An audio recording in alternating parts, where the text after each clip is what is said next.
ঘুরে ঘুরে দেখা আর ভয়ঙ্কর ভয়ঙ্কর ঘটনা কালেক্ট করা আমার পেশায় পরিণত হয়েছে। যে ঘটনাটা আপনাদের কাছে আজকে আমি শেয়ার করব, সেটা আমাদের গ্রাম থেকে 2 মাইল ফাঁকে আমার এক বন্ধু আছে। সেই বন্ধুই আমাকে বলেছে। সেই বন্ধু যেভাবে আমাকে বলেছে আমি ঠিক সেভাবেই আপনাদের কাছে শেয়ার করব। তাহলে কথা না বাড়িয়ে আমার ঘটনাটা শুরু করা যাক। গতকাল বিয়ে করা নতুন বউকে বাড়ির ছাদ থেকে ধাক্কা দিয়ে ফেলে দিল জাহিদ। মায়া ছাদ থেকে পড়ার সময় অবাক দৃষ্টিতে তাকিয়েছিল জাহিদের দিকে, যেন মায়া কিছুই বলতে চাচ্ছে কেন এমন করলে? আমি তো তোমায় ভালোবাসতে চেয়েছিলাম, আমি তো তোমার সঙ্গী হয়ে বাঁচতে চেয়েছিলাম। মুহূর্তের মধ্যে মাটিতে পড়ে গেল মায়া। আর জাহিদ মুচকি হেসে বলল, আমার পদের কাটা শেষ। এখন কাউকে বুঝতে দেওয়া যাবে না যে আমি মেরেছি মায়াকে। জাহিদ দৌড়ে নিচে যাচ্ছে আর চিৎকার করে বলছে, মায়াকে বাঁচাও, মায়াকে বাঁচাও, মায়া পড়ে গেছে। জাহিদ দৌড়ে নিচে গিয়ে মায়ের রক্তাক্ত মাথাটা কোলে নিয়ে চিৎকার করে বলে, মায়া তোমার কি হয়েছে? তুমি চিন্তা করো না, আমি তোমার কিছু হতে দেব না। মায়া ধীর গলায় বলল, আমি তোমাকে কখনোই ক্ষমা করব না। কথা শেষ হওয়ার আগে জাহিদের কোলে শেষ নিঃশ্বাস ত্যাগ করলো মায়া। জাহিদ চিৎকার করে কেঁদে বলছে, মায়া তুমি আমাকে ছেড়ে যেতে পারো না। তুমি না রাতে বললে সারা জীবন আমার পাশে থাকবে, তাহলে কেন আমায় ছেড়ে যাচ্ছ? আমি তোমায় কোথাও যেতে দেব না, তুমি আমায় ছেড়ে কোথাও যেতে পারবে না মায়া। বাড়ির সবাই স্তব্ধ হয়ে গেছে, কথা বলার শক্তি হারিয়ে ফেলেছে। নতুন বইয়ের এইরকম মৃত্যু কেউ কল্পনাও করতে পারেনি। জাহিদকে কি বলে সান্ত্বনা দেবে তারা ভেবে পাচ্ছে না। জাহিদের মা রেহানা বেগম আরিফ সাহেবকে জড়িয়ে ধরে কাঁদছে আর বলছে, আমি কিভাবে আমার বাবাকে বলবো তার আদরের মেয়েটা মারা গেছে? কিভাবে তার মুখের দিকে তাকাবো? আমাকে বিশ্বাস করে তো আমার ছেলের সাথে মায়ার বিয়ে দিয়েছিল। কেঁদো না রেহানা, তুমি কাঁদলে আমার ছেলেটাকে কিভাবে সান্ত্বনা দেব? সে তো পুরোপুরি ভেঙে পড়বে। আরিফ সাহেব জাহিদের বাবা সবার চেষ্টা করছে জাহিদকে মায়ার কাছ থেকে সরানোর, কিন্তু জাহিদ কিছুতেই মায়ার থেকে ছাড়বে না। জাহিদ মায়াকে জড়িয়ে দিলে শুধু কাঁদছে আর বলছে, আমি তোমাকে কখনোই ছেড়ে যাব না, আমি তোমাকে ছাড়তে পারবো না মায়া, আমি তোমাকে ভালোবাসি মায়া, তোমার কিছু হবে না, তুমি চিন্তা করো না। একটু পর মায়ের বাড়ির লোকজন মাকে নিতে জাহিদের বাড়িতে এসেছে। বিয়ের পরের দিন বিয়ের নিয়ম পালন করে এসেছে। মায়ের বাবা জাহিদের বাড়ির উঠানে এসে মায়ার এই রক্তাক্ত চেহারা থেকে চিৎকার দিয়ে জ্ঞান হারিয়ে ফেলেন। মায়ার বাবা কখনো কল্পনাও করেনি মাকে এই অবস্থায় দেখবে। সবাই মিলে মায়ের বাবার মাথায় পানি ঢেলে জ্ঞান ফিরান। মায়ের বাবা অসহায়ের মতো কাঁদছেন, যেন তার শরীর স্পন্দন থেমে গেছে। জাহিদকে কিছুতেই সরানো যাচ্ছে না। জাহিদ মাকে এমন ভাবে জড়িয়ে ধরে আসছে, সে কিছুতেই মাকে ছাড়বে না। একটু পর মায়ের বাবা জাহিদের কাঁধে হাত রেখে কেঁদে কেঁদে বলেন, বাবা, মানুষের মৃত্যুতে কারো হাত নেই, মায়াকে ছেড়ে দাও, মায়ের আত্মা কষ্টে পাচ্ছে। আমি কি করে ছেড়ে দেব মায়াকে? আমি মায়াকে বলেছিল যে কখনো আমাকে ছেড়ে যাবে না, তাহলে আজ কেন চলে যাচ্ছে মায়া আমায় ছেড়ে? আমি মায়াকে যেতে দিব না। মায়াকে দাফন না করলে মায়ের আত্মা কষ্ট পাবে। তুমি কি চাও মায়া কষ্ট পাক? না, আমি মায়াকে কখনো কষ্ট পেতে দিব না। তাহলে ছেড়ে দাও মায়াকে। মায়ের দাফন সম্পন্ন করে বাড়িতে চলে আসলো সবাই, কিন্তু জাহিদ কিছুতেই মায়াকে ছেড়ে আসতে চায় না। আমি কি করে মায়াকে ছেড়ে যাব? মা এই গোরস্থানে একা থাকতে ভয় পাবে, আমি কিছুতেই যাব না। আমি মায়াকে একা রেখে যাব না। এটাই নিয়ম, সবাইকে একদিন এখানেই আসতে হবে। আল্লাহ তাআলা বলেছেন, প্রত্যেক প্রাণী মৃত্যুর সাথে অবশ্যই গ্রহণ করবে, তারপর আমার কাছে প্রবর্তিত হবে। মায়ের বাবা আর সবাই মিলে জাহিদকে বুঝিয়ে বাড়িতে নিয়ে আসলো। জাহিদ সারাদিন কিছুই খায়নি। সে সবাইকে বোঝাচ্ছে সে মায়াকে ভালোবাসে। 2 দিন পার হয়ে গেল, কেউ বিন্দুমাত্র সন্দেহ করতে পারেনি জাহিদকে মায়াকে খুন করেছে। জাহিদ তার চাচাতো বোন আয়েশাকে পছন্দ করত। ছোটবেলা থেকেই তাকে বউ বানানোর স্বপ্ন দেখত। এটা বাড়িতেও বলেছিল, কিন্তু জাহিদের মা বাবা কেউ সেটা মেনে নেননি। বরং জাহিদকে থাপ্পড় মেরে রেহানা বেগম বলেছিল, আয়েশাকে নিজের বোন ভাববি, ঠিক আছে? আর কখনো এসব কথা বললে তোকে বাড়ি থেকে বের করে দিব। আর কিছুদিন পর জাহিদকে জোর করে মায়ের সাথে বিয়ে দিয়ে দেন। কিন্তু জাহিদ মাকে তো দেখতেই পারে না, বরং মায়ের দিকে তাকালে জাহিদ রাগ কন্ট্রোল করার মতো ক্ষমতায় হারিয়ে ফেলে। যাক, অবশ্যই আমার পথের কাঁটা সরে গেছে, এবার আমি নিশ্চিন্ত। আমি এবার আয়েশাকে বিয়ে করতে পারবো, যে আমার পথে বাধা হয়েছে। তাকে মায়ের মতো শেষ করে দেব। এসব ভাবতে ভাবতেই ঘুমিয়ে পড়ল জাহিদ। কিন্তু মাঝরাতে হঠাৎ জাহিদ মেয়েলি কণ্ঠে ডাক শুনতে পেল। জাহিদ, এই জাহিদ, ঘুম থেকে উঠো, দেখো আমি ফিরে এসেছি, তোকে নিতে আমি ফিরে এসেছি। আমি তোকে কথা দিয়েছিলাম না, তোকে ছাড়া কোথাও যাব না। দেখ, মরার পরেও তোর কাছে ফিরে এসেছি। জাহিদ চমকে উঠল। কে ডাকে আমাকে? আমাকে কে ডাকে? সামনে আসো। আমি মায়া, যাকে তুই অনেক ভালোবাসিস, যার জন্য তুই 2 দিন ঠিক মতো খাস না, ঘুমাস না। তুমি মিথ্যে বলছো, তুমি মা হতেই পারো না, মা মারা গেছে। তুমি কে? সামনে আসো বলছি, তাড়াতাড়ি সামনে আসো। তুই আমাকে দেখে সহ্য করতে পারবি না, আমি যে আগের মতো রূপসী নেই। না, আমি তোমাকে দেখতে চাই। তুমি কে? হঠাৎ সারা ঘর কাঁপতে শুরু করলো, সারা ঘর দুর্গন্ধে ভরে গেল। জাহিদ প্রচুর ভয় পাচ্ছে আর ভাবছে এসব ঘর কাঁপছে কেন, এত দুর্গন্ধ কোথা থেকে আসলো? ভূমিকম্প শুরু হলো নাকি আবার কিয়ামত শুরু হয়ে গেল? হ্যাঁ, কিয়ামত শুরু হয়ে গেছে, তবে সেটা শুধুই তোর জন্য। বলেই অট্টহাসিতে ফেটে পড়ল মেয়েটি। জাহিদ দেখতে পেল তার দিকে কেউ এগিয়ে আসছে, কিন্তু বুঝতে পারছে না সেটাকে। তার শরীর থেকে প্রচুর দুর্গন্ধ আসছে। একটু কাছে আসতে দেখতে পেল একটা মেয়ে, যে দেখতে মায়ার মতো। তার শরীর থেকে মাংস খসে খসে পড়ছে। দুর্গন্ধে নিজের নারী ভুঁড়ি মুখ দিয়ে বেরিয়ে আসার উপক্রম। ভয়ে জাহিদের কলিজা শুকিয়ে যাচ্ছে। জাহিদের সারা শরীর কাঁপছে। ভয়ে ভয়ে জিজ্ঞেস করল, তুমি কে? তুমি কে? আমার রুমে কিভাবে আসলে? আমি মায়া, আমি মায়া। তুমি তুমি তো মারা গেছো। তুমি তুমি তুমি কিভাবে ফিরে আসতে পারো? না, না, তুমি ফিরে আসতে পারো না। না, তুমি ফিরে আসতে পারো না। আমি তোরে ভালোবাসি, তাই মরার পরে তোর কাছে ফিরে এসেছি। আয়, আমার কাছে আয়। তুই তো 2 দিন ধরে কিছুই খাস না, আজ তোকে খাওয়াবো, পেট ভরে আমার মাংস খাওয়াবো। না, না, আমাকে ছেড়ে দাও, আমাকে ছেড়ে দাও, আমার কাছে এসো না, আমার ভয় লাগছে, প্লিজ আমাকে মেরো না। মায়ার চিৎকার দিয়ে বলে উঠল, তোর এখন ভয় লাগছে? আর তুই যখন আমায় মেরে ফেললি, তখন তোর একটু মনে হয়নি আমার কষ্ট হবে? তুই একবারও ভাবলি না আমি তোকে বিশ্বাস করে এই বাড়িতে এসেছি, আর তুই আমাকেই মেরে ফেললি? আমার কি ভয় হয়নি ওই গোরস্থানে একা থাকতে? তাই তোরে নিতে এসেছি। আমাকে ক্ষমা করে দাও। না, না, আমাকে আমি আমি ভুল করেছি, অনেক ভুল করেছি, আমাকে ক্ষমা করে দাও। না, তোর মতো পাপীর কোনো ক্ষমা নেই। বলে মায়া তার শরীরের এক টুকরো মাংস খুলে জাহিদের দিকে এগিয়ে দিল। ভয় আর দুর্গন্ধে জাহিদের অবস্থা খুবই খারাপ হয়ে গেছে। তবে জাহিদের বুঝতে আর বাকি নেই, জাহিদ খুব শীঘ্রই মারা যেতে পারে। নে খা, আমাকে তো মেরে ফেলেছিস, এবার আমাকেই খেয়ে ফেল। না, না, আমি আমি খাবো না, আমাকে ছেড়ে দাও। তুমি আমার কাছে এসো না, আমার ভয় করছে। তুমি চলে যাও, নয়তো আমি ভয়ে মরে যাব। তোকে তো মারতে এসেছি, তোর মুন্ডুটা মুটকে আমার সাথে নিয়ে যাওয়ার জন্য এসেছি। বলে গলা চেপে ধরল। না, আমাকে আমাকে আমাকে মেরো না, না, আমাকে মেরো না, আমাকে ছেড়ে দাও, বাঁচাও, বাঁচাও, কেউ আছো, আমাকে বাঁচাও।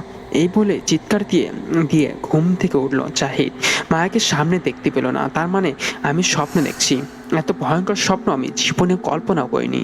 ভয়ে শরীর ঘেমে শার্ট ভিজে গেছে। জাহিদ খুব খুশি হলো, কারণ মা সেখানে নেই, তাকে কেউ মারবে না, সে স্বপ্ন দেখছে। কিন্তু তার এই খুশি বেশিক্ষণ টিকলো না। জাহিদ ভালো করে খেয়াল করে বুঝতে পারলো সে ঘরে নেই, সে পড়ে আছে একটা গোরস্থানে। আজকে পূর্ণিমার রাত, অথচ গোরস্থানটা ঘুটঘুটে অন্ধকার, চারদিকটা একেবারে নিস্তব্ধ। ভয়ে তার শরীর কাঁপছে, তার আত্মাও শুকিয়ে যাচ্ছে। জাহিদ কিভাবে এই গোরস্থানে আসলো সেটা বুঝতে পারছে না। তবে কি সত্যি মা এসেছিল? না, না, মা কিভাবে আসতে পারে? মা তো মারা গেছে, নিজে নিজেকে বোঝাচ্ছে জাহিদ। ভয়ে গোরস্থান থেকে বেরিয়ে আসলো জাহিদ। হঠাৎই কিছু একটার সাথে বেঁচে পড়ে গেল জাহিদ, কিন্তু কিসের সাথে বাজলো সেটা বুঝতে পারছে না। চাঁদের কাছ থেকে মেঘটা সরে গেল, জাহিদ দেখতে পেল তার সামনে একটা লাশ পড়ে আছে। ভয়ে আঁতকে উঠল জাহিদ, লাশ এখানে কেন? কবর থেকে লাশ কে তুললো? ভয়ে জাহিদের মুখ শুকিয়ে গেছে, কি করবে ভেবে পাচ্ছে না। অন্যদিকে ঘুরেই দৌড় দিল। 10 মিনিট দৌড়ে পালানোর পর থামলো, কিন্তু আশেপাশে তাকিয়ে জাহিদের প্রাণ বেরিয়ে যায় অবস্থা। জাহিদ তাকিয়ে দেখে সে গোরস্থানের সামনে আছে, আর লাশটা এখনো সেখানেই। সে দৌড়ে একটু এগোতে পারেনি। হঠাৎ চারদিকে প্রচন্ড বাতাস শুরু হলো, লাশটার মুখ থেকে কাপড়টা সরে গেল। জাহিদ দেখতে পেল মায়ার রক্তাক্ত লাশ।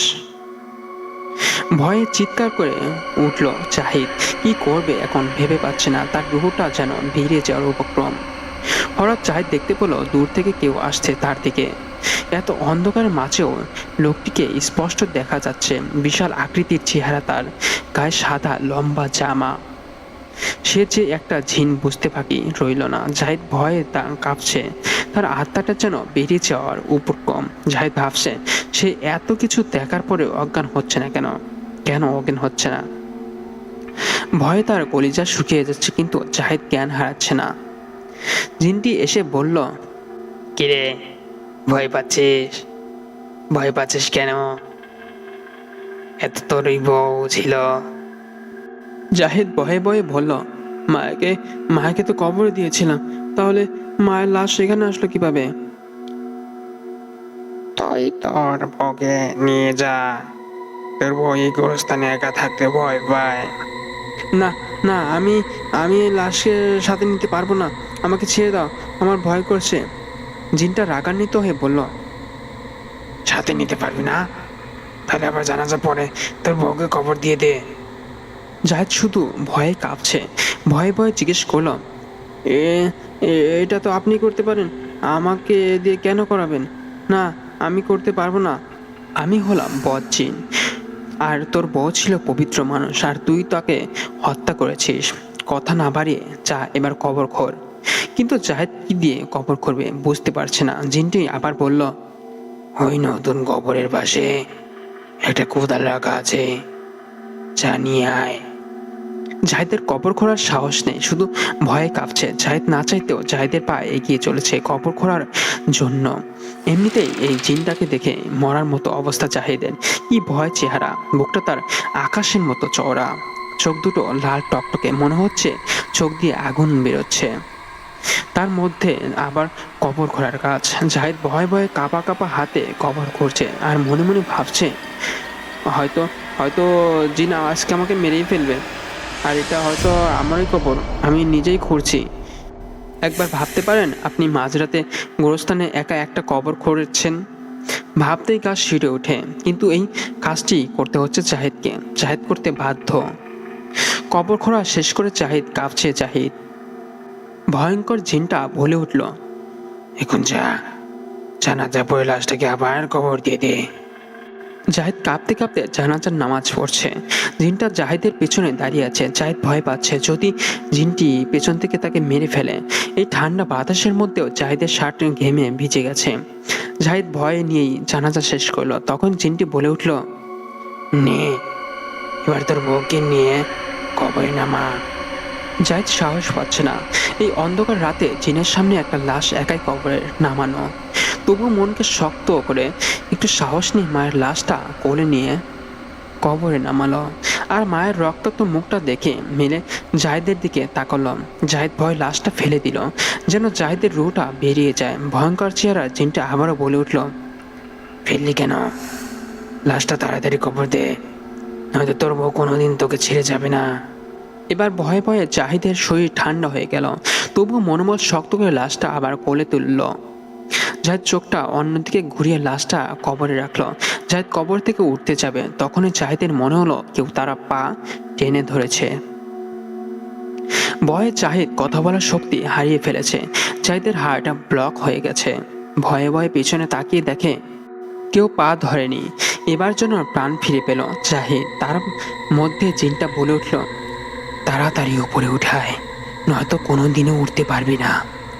জাহিদ লাফিয়ে উঠে উপরে উঠল আর পাগলের মতো মাটি খামছে, কবর ভরাট করছে। কবরে মাটি ফেলতে মায়ের লাশটা চিৎকার করে বলছে, আমাকে আমাকে ছেড়ে যেও না, আমার এই গোরস্থানে একা থাকতে ভয় করে, আমাকে তোমার সাথে নিয়ে চলো, আমি তোমার সাথেই থাকতে চাই। জাহিদ কবর ভরাট করে দাঁড়িয়ে কাঁপছে, ভয়ে তার শরীর বরফের মতো জমে গেছে। সে এতক্ষণ ধরে কিভাবে এই জিনটার সামনে দাঁড়িয়ে আছে এবং একটা জ্যান্ত লাশ কিভাবে দাফন করলো সেটাই বুঝতে পারছে না। ভয় কাঁপতে কাঁপতে জাহিদ জিজ্ঞেস করলো, আমাকে কি এখন যেতে দিবেন? আমার ভয় করছে, যে কোনো সময় আমার হার্ট অ্যাটাক হয়ে যেতে পারে, প্লিজ আমাকে ছেড়ে দিন। যা, তোকে ছেড়ে দিলাম, তুই এখন চলে যা। জাহিদ একটু স্বস্তি পেল। জাহিদ ভয়ে কাঁপতে কাঁপতে বাড়ির দিকে এক পা দু পা করে এগুচ্ছে। হঠাৎ জাহিদ পিছনে তাকিয়ে দেখে মায়া কবরের উপর দাঁড়িয়ে আছে। ভয় আঁতকে উঠল জাহিদ, আর জিনটি বলে উঠল, দৌড়ে পালা, নয়তো আর কোনোদিনও বাড়ি ফিরতে পারবি না, তোর ঘোড়া কবরে তোকে দেখার করবে। কিন্তু জাহিদ দৌড়ে পালাবে কি করে? তার গায়ে হাঁটার মতো শক্তি নেই। ভয়ে জাহিদ স্তব্ধ হয়ে গেছে, কলিজার পানি শুকিয়ে গেছে, আর মুহূর্তের মধ্যেই নেতিয়ে পড়ল মাটিতে, আর চোখ দুটো বন্ধ হয়ে গেল। সকালে রেহানা বেগম জাহিদকে ডাকতে তার রুমের দিকে এসেছে। রেহানা বেগম জাহিদের রুমের দরজা নক করলো, কিন্তু জাহিদ দরজা খুলছে না। এবার প্রচন্ড জোরে ডাকাডাকি শুরু করলো, তবুও ভেতর থেকে কোনো সাড়া শব্দ পাচ্ছে না। রেহানা বেগম ভয় পেয়ে গেলেন, তার ছেলে যদি বউ হারানোর সুখে উল্টাপাল্টা কিছু করে। তাই রেহানা বেগম আরিফ সাহেবকে চিৎকার করে ডাকতে শুরু করলো। আরিফ সাহেব রেহানা বেগমের চিৎকার শুনে দৌড়ে আসলেন আর জিজ্ঞেস করলেন, কি হয়েছে রেহানা? দেখো দেখো না, জাহিদ দরজা খুলছে না, প্লিজ একটা কিছু করো। তুমি চিন্তা করো না, আমি জাহিদকে অবশ্যই খুঁজে বের করব বলে আরিফ বেরিয়ে গেলেন। সারা এলাকা খুঁজলেন, দোকানপাট, হাট বাজার, মসজিদ, খেলার মাঠ, কিন্তু কোথাও জাহিদকে খুঁজে পেলেন না।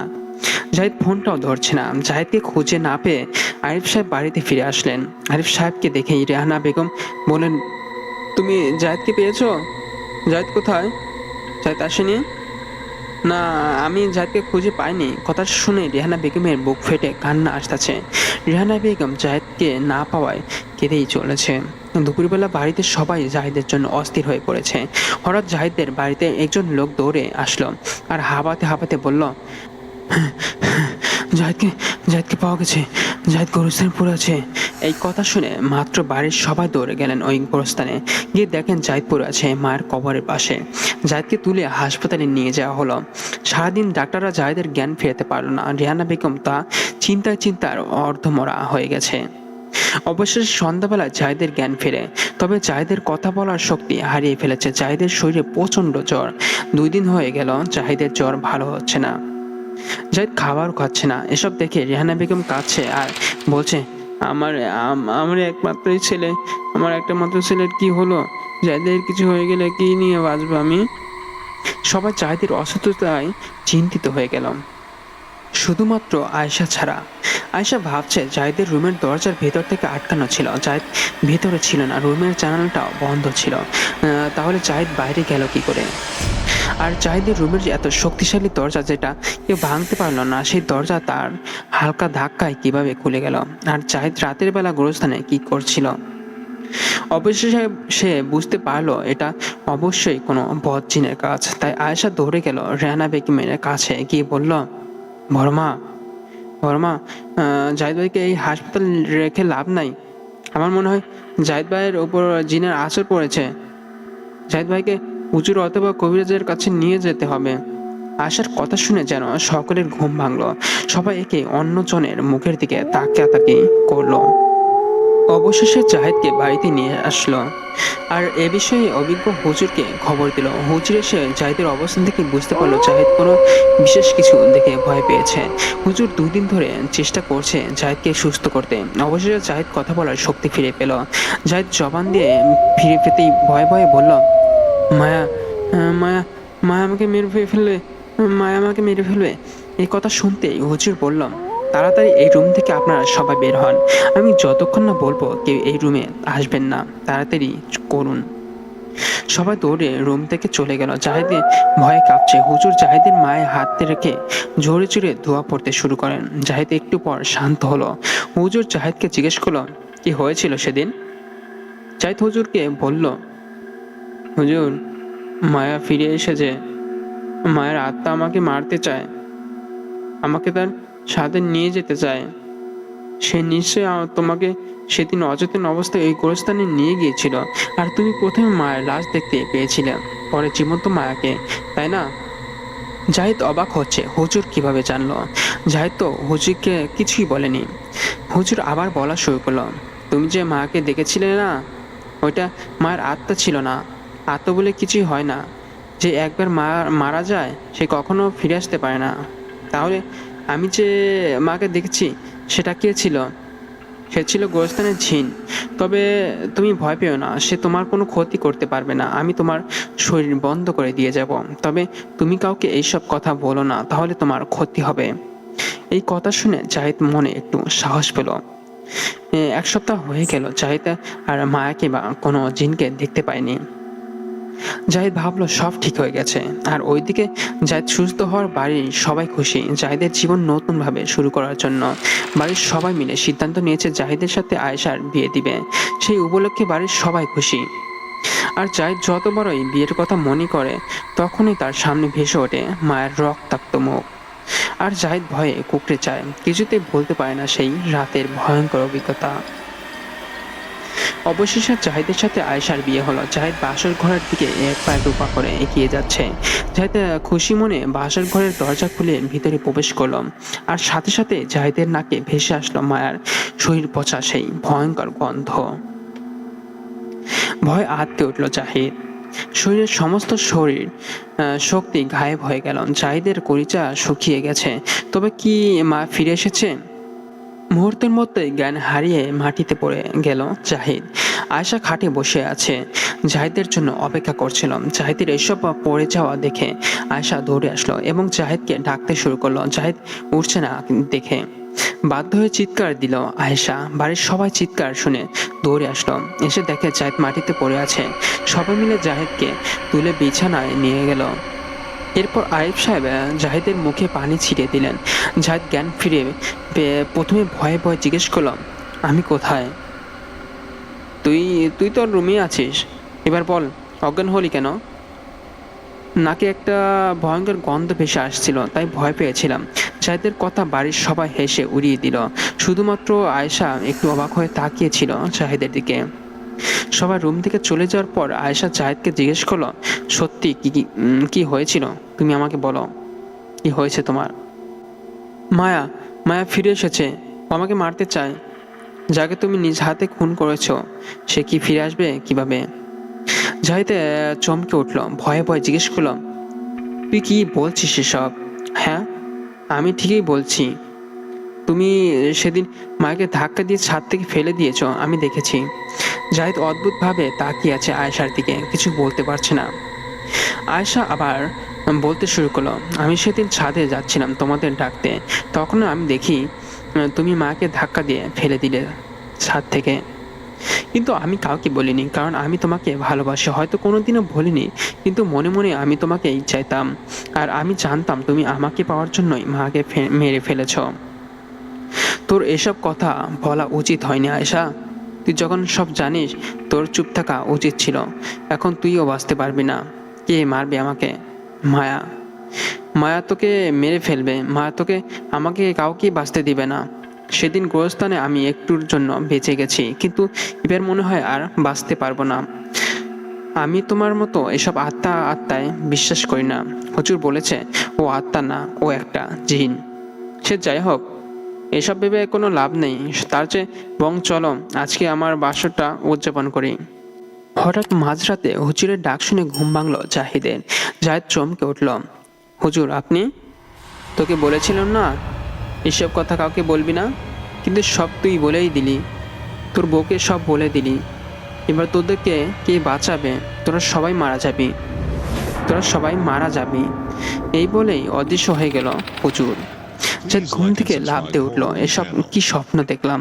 হুজুর কি বলে গেল? মায়া এবার আমাদের জুতনকেই মেরে ফেলবে। ভাবতে জাহিদের আত্মা ভয়ে কুঁকড়ে যাচ্ছে। জাহিদ গায়ে ঠান্ডা বাতাসের অনুভব পেয়ে ভালোভাবে তাকিয়ে দেখে সে রুমে নেই। সে পড়ে আছে ভয়ঙ্কর সেই গোরস্থানে। চারপাশটা ঘুটঘুটে অন্ধকার, কোনো সারা শব্দ নেই। এই নিস্তব্ধতায় জাহিদের গা শিউরে উঠল। চারদিকে বয়ে চলেছে হিমশীতল করা ঠান্ডা হাওয়া। জাহিদ এবার ভয়ে কাঁপতে শুরু করলো। আজকে কে বাঁচাবে জাহিদকে? সেটাই ভাবছে জাহিদ। মুহূর্তের মধ্যে জাহিদের নাকে ভেসে আসলো শরীর পচা ভয়ঙ্কর সেই গন্ধ। গন্ধটা ধীরে ধীরে এত তীব্র হয়ে আসছে যে গন্ধে পিঠে নাড়ি ভুড়ি বেরিয়ে আসার উপক্রম। জাহিদ কি করবে ভেবে পাচ্ছে না। দৌড়ে পালাবে নাকি দাঁড়িয়ে থাকবে? আর দৌড়ে পালাতে চাইলে কি মা তাকে পালাতে দিবে? নিস্তব্ধ এই গোরস্থানে দাঁড়িয়ে কাঁপছে জাহিদ। আর গন্ধটা শুধুই বেড়ে চলেছে। হঠাৎ জাহিদের মনে হলো পেছনে কেউ দাঁড়িয়ে আছে। জাহিদ পেছনে ঘোরার সাহস পাচ্ছে না, তবে মনে সাহস নিয়ে পেছনে তাকালো। কিছু দেখতে পেল না। এবার যেন দেহে প্রাণ ফিরে পেল। বুকে হাত দিতে সামনে তাকিয়ে দেখে কাফনে মোড়ানো একটা লাশ তার মুখের সামনে দাঁড়িয়ে আছে। ভয়ে জাহিদ স্তব্ধ হয়ে গেছে। নড়াচড়া করার শক্তি হারিয়ে ফেলেছে। সেই লাশটা জাহিদের গায়ের উপর হেলে পড়ল। ভয়ে আটকে উঠল জাহিদ। লাফ দিয়ে লাশের নিচ থেকে বেরিয়ে আসলো জাহিদ। জাহিদের হার্টের কম্পন যেন দূর থেকেও শোনা যাচ্ছে। জাহিদ বুঝতে পারলো সে আজকে আর বাঁচতে পারবে না। সে একবার লাশের দিকে তাকায়, আবার একবার মায়ের কথা ভাবে। মায়া তো এত খাটো ছিল না, তাহলে এটা কার লাশ? একবার ভাবছে লাশটা দেখবো, আবার লাশটার মুখ দেখার সাহস পাচ্ছে না। তবুও মনে সাহস নিয়ে মনোবল শক্ত করে লাশটার দিকে এক পা দু পা করে এগিয়ে যাচ্ছে। লাশটা দেখে প্রচুর গন্ধ বের হচ্ছে। দুর্গন্ধে জাহিদের বমি পাচ্ছে। তবুও জাহিদ কাঁপা কাঁপা হাতে লাশটার মুখ থেকে কাপড় সরালো। দেখলো আয়েশার রক্তাক্ত মুখ। আয়েশার চোখ দুটো উপরে ফেলেছে, ঠোঁটটা ছিঁড়ে ফেলেছে। ভয় চিৎকার দিয়ে উঠল জাহিদ। সে আয়েশার এই রকম নির্মম মৃত্যু কল্পনাও করতে পারেনি। জাহিদ অঝরে কেঁদেই চলেছে। ভয় তার সারা শরীর কাঁপছে। হঠাৎ প্রচন্ড বেগে বাতাস শুরু হলো। চারদিকের নিস্তব্ধতা কেটে গেল। কেউ চিৎকার করে বলছে, এ তো কেবল শুরু। তোর মৃত্যু এত সহজে হবে না রে। তোর মৃত্যু হবে এই দুনিয়ার সবচেয়ে জঘন্যতম মানুষদের মতো। তুই নিজেকে কিছুতেই বাঁচাতে পারবি না। আর মুহূর্তের মধ্যে জাহিদ দেখতে পেল আয়েশার লাশের সামনে দাঁড়িয়ে আছে মায়া। ভয় স্তব্ধ হয়ে গেছে জাহিদ, যেন জাহিদের রুহটা বেরিয়ে যাওয়ার উপক্রম। আমাকে ছেড়ে দাও, আমাকে ছেড়ে দাও। আমি আমি ভুল করেছি, আমাকে মেরো না। তোর কোনো ক্ষমা নেই। তোর মুক্তির একমাত্র পথ হলো মৃত্যু। তুমি তো মায়া নাও। মৃত মানুষকে কখনো ফিরে আসতে পারে না। তুমি একটা জিন, আর আমি তো তোমার কোনো ক্ষতি করিনি। তাহলে কেন মারতে চাও আমাকে? হ্যাঁ, আমি একটা জিন। আমি তোকে হত্যা করে মায়ের প্রতিশোধ নিতে এসেছি। মায়ের সাথে তোমার কিসের সম্পর্ক? তুমি কেন মায়ের হয়ে প্রতিশোধ নিতে চাও? তুই জানিস মায়াকে? মায়া হলো আমার ছেলের হত্যাকারীর কন্যা। মানে তুমি কি বলছো সব? হ্যাঁ, আমি ঠিকই বলছি। মায়ের তখন জন্ম হয়নি, আর মায়ের বাবা মায়েকে আদর যত্ন করে বড় করবে। মায়ের 15 বছর হলেই আমি মাকে হত্যা করব, যেন আদরের সন্তান হারানোর ব্যথা কেমন সেটা মায়ের বাবাকে বুঝতে পারে। তুই কি জানিস আমি মাকে হত্যা করিনি কেন? কেন করিনি? মায়ের যখন 13-14 বছর বয়স, তখন থেকে মায়ের রবের প্রতি এত বেশি বিশ্বাস আর মানুষের প্রতি এত বেশি ভালোবাসা ছিল যে আমার মতো জিনা মায়াকে ভালোবাসতে বাধ্য হয়েছে। আর তুই সেই পবিত্র মনের মেয়েটাকে হত্যা করলি। তুই জানিস মায়া তার স্বামীকে নিয়ে কত স্বপ্ন দেখতো, যেখানে এই যুগের মেয়েরা অশ্লীলতায় বেপরোয়া করে বয়ফ্রেন্ডের সাথে ঘুরে বেড়ায়, সেখানে মায়া তার যৌবনের সমস্ত ভালোবাসা রেখে দিয়েছিল তার স্বামী অর্থাৎ তোর জন্য। আর তুই সেই ভালোবাসা গ্রহণ না করে মায়াকে হত্যা করেছিস। তোর জন্য মৃত্যু কম শাস্তি হয়ে যায়। তুই বাঁচতে পারবি না, তুই আমার হাত থেকে বাঁচতে পারবি না। জাহিদ দৌড়ে হুজুরের সামনে এসে ভয়ার্ত চেহারায় উত্তেজিত মস্তিষ্কে কাঁপা কাঁপা গলায় বলল, হুজুর, হুজুর আমাকে বাঁচান, আমাকে বাঁচান। মাটিতে পড়ে গেল। হুজুর জাহিদের মুখে পানি ছিটিয়ে জ্ঞান ফেরালেন আর জাহিদকে শান্ত করে বললেন। জাহিদ হুজুরকে মাথার কাছে পেয়ে কেঁদে কেঁদে বলল, হুজুর, মায়া আয়েশাকে মেরে ফেলেছে, খুব ভয়ঙ্করভাবে মেরে ফেলেছে। আয়েশার শরীর ক্ষত বিক্ষত করে ফেলেছে। আচ্ছা, সে জিনটা তোমাকে ছেড়ে আয়েশাকে মারলো কেন?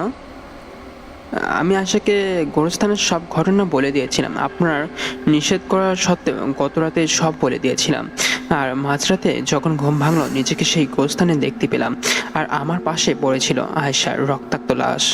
আমি আগে কিছুটা টের পেয়েছিলাম, তাই তো রাতেই বাড়ি ছেড়ে বেরিয়ে এসেছি তোমার কাছে আসার জন্য। আর এখানে দেখা হয়ে গেল। বলে রাখা ভালো, এই হুজুর কিন্তু জাহিদের এলাকার মসজিদের ইমাম নয়। এই হুজুরের বাড়ি অনেক দূরে। মায়া আমাকে মেরে ফেলতো হুজুর, শুধুমাত্র ফজরের আজান হয়ে যাওয়ায় মারতে পারিনি। আর গোরস্থানের জিনটা আমায় বাঁচিয়েছে। গোরস্থানের জিন তোমায় বাঁচিয়েছে মানে? সেখানে জিন কয়টা ছিল? একটা জিন মায়ার মতো চেহারা, আর অন্য জিনটাই আমাকে মারতে চায়।